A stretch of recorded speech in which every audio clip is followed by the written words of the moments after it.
सुधांशु जी की बात का जवाब देना चाहता हूं बड़ी जिम्मेदारी के साथ कि जब भगवान श्री राम की मूर्ति प्रकट हुई 1949 में, सरकार देश में कांग्रेस की थी।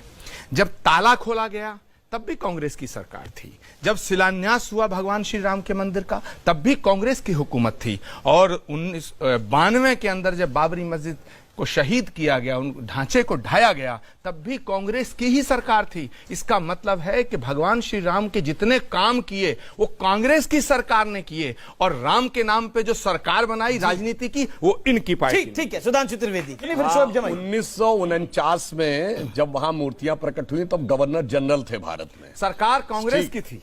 और उसको रोकने के लिए उत्तर प्रदेश के, तब यूनाइटेड प्रोविंस था, मुख्यमंत्री गोविंद बल्लभ पंत स्वयं गए थे और फैजाबाद के डिस्ट्रिक्ट मजिस्ट्रेट ने उनको रोक दिया था, क्योंकि तब तक संविधान लागू नहीं था। तो मुख्यमंत्री से ज्यादा पावर डिस्ट्रिक्ट मजिस्ट्रेट की, वो भी कांग्रेस थी। 1966 में संतों, गो सेवक संतों पर गोली चलवाने वाली भी कांग्रेसी थी। 1976 में जब आर्कियोलॉजिकल सर्वे के एक्सकवेशन में 8 खंबे निकल आए थे तो उसको रोक देने वाली भी कांग्रेस थी।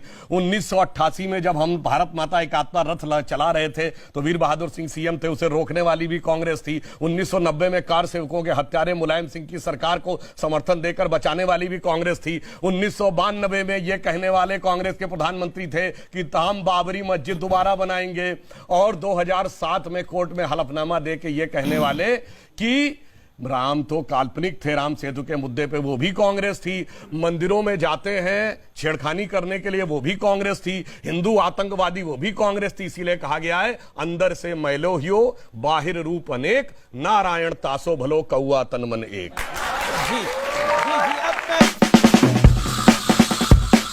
है कि बाबा साहब अंबेडकर से इनकी नफरत तो मुझे पता थी, पर उनके बनाए गए संविधान से इतनी नफरत, और संविधान की प्रस्तावना से नफरत, आर्टिकल 5, आर्टिकल 10, आर्टिकल 14, आर्टिकल 15 से नफरत, राइट टू ऑफ इक्वलिटी से नफरत। क्यों इतनी नफरत करते हो दलितों से? क्यों इतनी नफरत करते हो बाबा साहब अंबेडकर से? मैं ये बोलता हूं, और मैं आपको बार बार कहता हूं, श्रीलंका के तमिलों ने क्या आपसे गुनाह कर लिया? उनको क्यों नहीं पनाह दी इस एक्ट में? भूटान के लोगों को पनाह क्यों नहीं देना चाहते? चाइना के लोगों को पनाह क्यों नहीं देना चाहते? क्या इन्हीं 3 देशों के लोगों को पनाह देना चाहते? अब बताता हूं, अब इनका बाबा साहब अंबेडकर की आत्मा की बात। अरे जो वहां से मांग रहे हैं उसमें 80 से 90% दलित हैं, और बाबा साहब अंबेडकर की बात ये करते हैं। बाबा साहब अंबेडकर को चुनाव हराने के लिए नेहरू जी खुद गए प्रचार करने के लिए।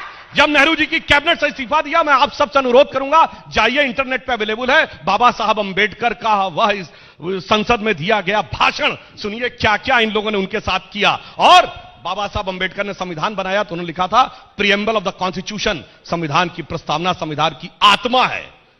उस आत्मा में सेकुलर सोशलिस्ट वर्ड नहीं था, यह बाबा साहब अंबेडकर का वक्तव्य नहीं था।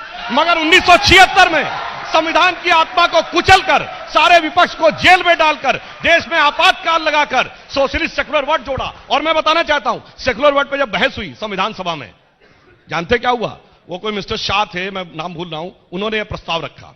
विरोध में बोलने वाले कौन?